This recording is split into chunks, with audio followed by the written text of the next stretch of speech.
Assalamualaikum warahmatullahi wabarakatuh. Nama saya Faraj Hafid, NIM 2011011401342, kelas 03 TPLP 004, Prodi Teknik Informatika Universitas Pamulang. Di sini saya akan membawakan materi sistem berkas mengenai bubble sort atau pengurutan gelembung yang ada pada subbab pertemuan 11 dalam pengurutan rekaman.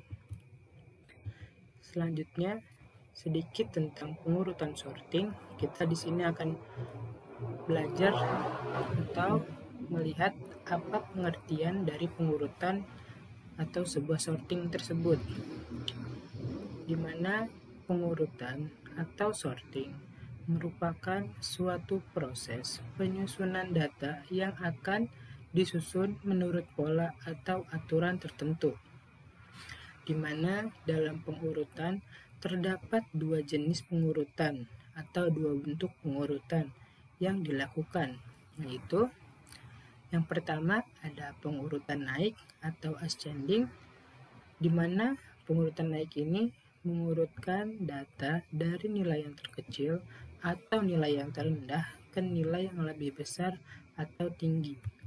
Selanjutnya ada pengurutan turun atau descending, di mana pengurutan turun ini merupakan kebalikan dari ascending, pengurutan naik, di mana dari pengurutan ascending data akan diurutkan dari yang terbesar ke yang terkecil.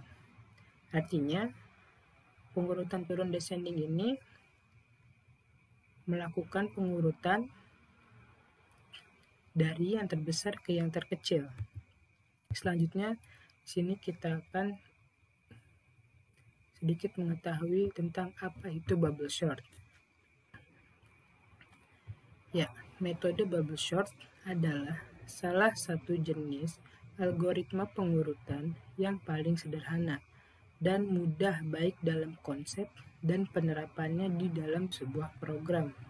Di sini bubble sort terinspirasi dari yang namanya gelembung, di mana berat jenis gelembung lebih kecil dari berat air sehingga akan mengapung di atas permukaan.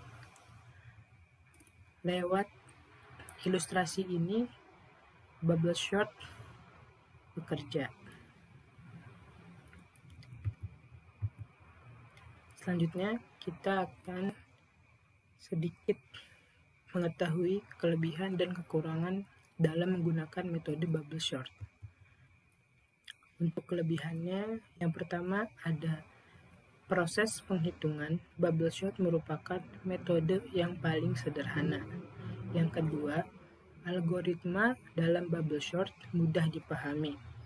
Yang ketiga, langkah atau tahapan dalam pengurutan data itu sangat sederhana.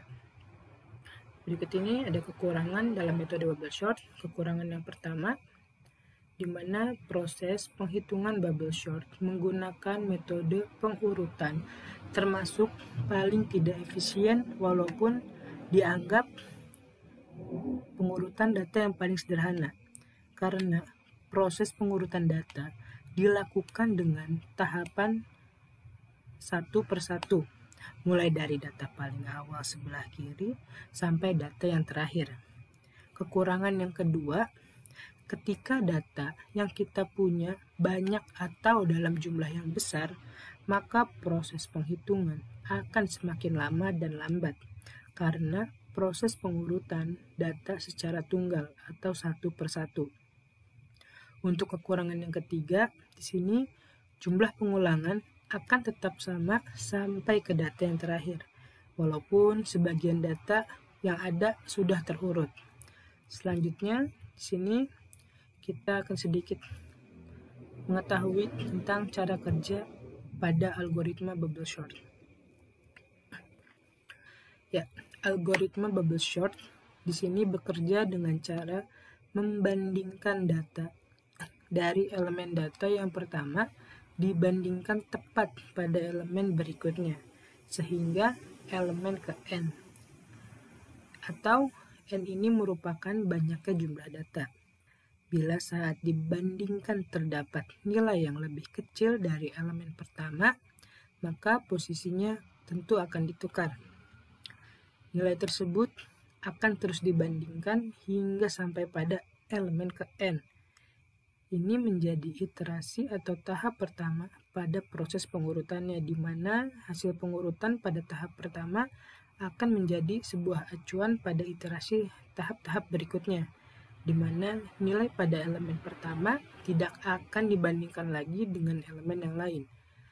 Nah, pada tahap atau iterasi kedua ini, nilai pada elemen kedua akan dibandingkan dengan cara yang sama pada iterasi yang pertama. Kemudian, iterasi akan terus dilakukan hingga nilai pada setiap elemen terurut sesuai aturan.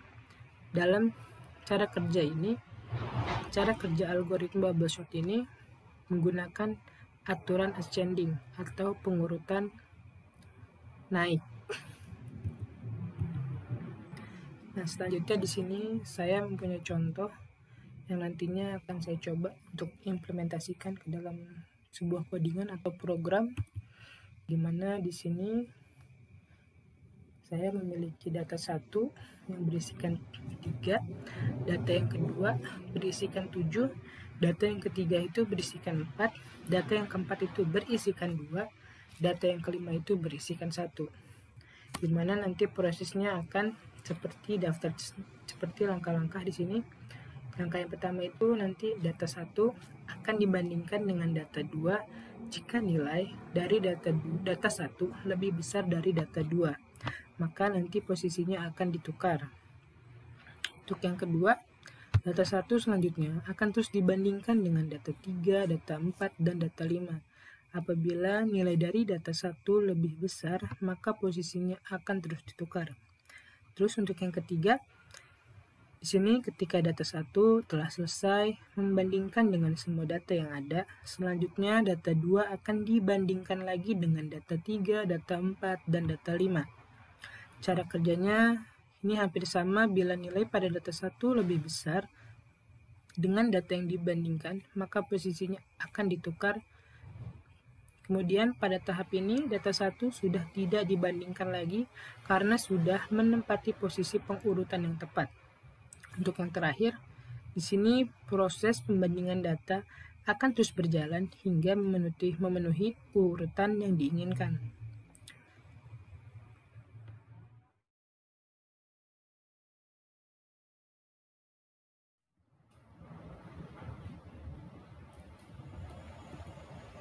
Sini kita akan mencoba untuk mempelajari lebih lanjut lagi tentang algoritma bubble sort, di mana dalam algoritma bubble sort ini kita hanya perlu memahami bagaimana cara yang digunakan untuk mengurutkan sebuah data.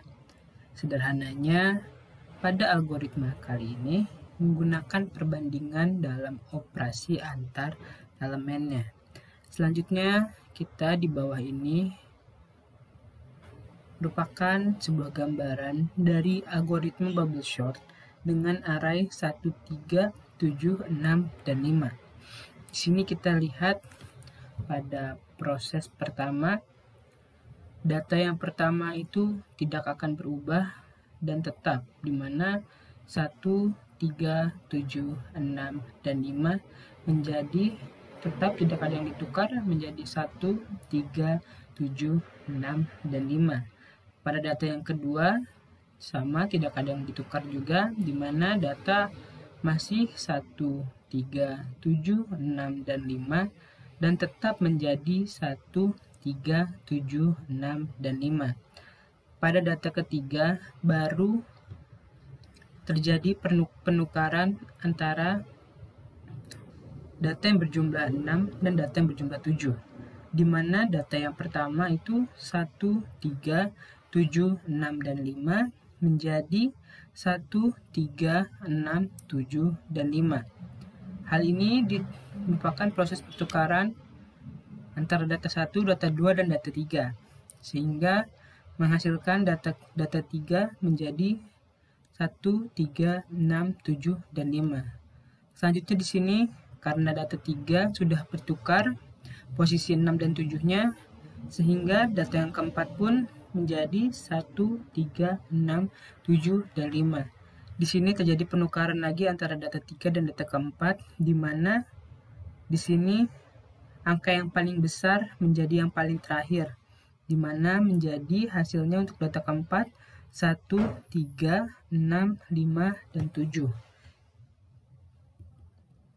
Selanjutnya untuk proses kedua di sini dari data yang keempat tadi, di mana data keempat itu 1, 3, 6, 5, dan 7. Di sini seperti halnya yang sama seperti cara di awal, tidak akan ditukar, di mana data tetap 1, 3, 6, 5, 7. Dan di sini data kedua pun sebenarnya sama pada proses pertama juga, tidak akan ada yang ditukar karena penukaran akan dilakukan pada data ketiga dan data keempat. Di mana di sini kita lihat data ketiga 1, 3, 6, 5, 7 ini akan diubah menjadi 1, 3, 5, 6, 7, di mana angka pengurutannya yang paling besar akan menjadi paling akhir, dan seterusnya. Lalu untuk data ketiga ini menjadi data keempat yang 1, 3, 5, 6, 7, dan ketika sudah terurut dari yang terkecil menjadi yang terbesar, maka data tidak akan ditukar lagi, tidak akan ada proses pertukaran data lagi, sehingga proses kedua untuk data keempat itu 1, 3, 5, 6, dan 7. Jadi di sini ada keterangannya. Jika kita melihat proses pada proses pertama dan proses kedua di samping, data semua sudah terurut dengan benar. Tetapi pada algoritma bubble sort harus tetap berjalan hingga proses kedua berakhir. Proses ketiga ini masih terus berjalan karena pada algoritma bubble sort maksud dari terurut itu sendiri adalah tidak ada lagi satupun penukaran pada satu proses ketiga ini dilakukan untuk verifikasi data. Jadi untuk final pengurutan itu ada pada data ketiga, di mana data ketiga dan data keempat, di mana data ketiga ini diuntukkan untuk melakukan verifikasi data atau untuk memastikan urutan apabila urutan itu sudah benar pada data selanjutnya untuk melakukan verifikasi data. Mungkin selanjutnya kita akan langsung membuat sebuah program dari contoh soal yang sebelumnya saya berikan. Ya, langsung saja. Baik, di sini langsung saja kita akan memulai untuk membuat sebuah program, tentunya bubble sort menggunakan C++.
sudah benar. Pada output ini terlihat untuk data tahap pertama 37421, tahap yang kedua 13742, yang ketiga ada 1, 2, 3, 7 dan 4. Terus yang setelah keempat ada 1, 2, 3, 4 dan 7. Yang terakhir yang kelima ada 1, 2, 3, 4, 7. Dari output ini kita bisa melihat bahwa data 1 dibandingkan dengan data lainnya, apabila data 1 lebih besar maka posisinya akan ditukar. Jika dilihat dari data 1 lebih besar dari data 4 dan data 5, karena data 5 memiliki nilai yang paling rendah dibandingkan, maka posisi yang akan ditukar adalah dengan data 5. Pada tahap kedua, data 2 dibandingkan lagi dengan data-data lainnya. Didapati bahwa data pada tahap kedua ini lebih besar dengan data 5, maka posisinya akan ditukar. Pada tahap ketiga, data 3 dibandingkan pada tahap ketiga, data 3 dibandingkan dengan data 4 dan data 5. Ketika kita melihat dari output program ini, bisa dilihat bahwa data ketiga memang tidak lebih besar dari data 4 dan data kelima. Sehingga prosesnya akan terus berlanjut dengan membandingkan data keempat dan data 5. Ketika data keempat ternyata lebih besar dari data 5, sehingga nanti posisinya ditukar. Akhirnya dari proses ini adalah nanti kita akan menemukan hasil akhir dari proses pengurutan dengan metode bubble sort dari deretan yang pertama 37421 menjadi tahap terakhir atau tahap 5 dengan 1, 2, 3, 4, 7. Mungkin hanya sedikit dari saya untuk mengenai contoh program C++ bubble sort ini, di mana kita sudah mencoba untuk mempelajari dasar cara kerja algoritma yang sebenarnya cukup sederhana.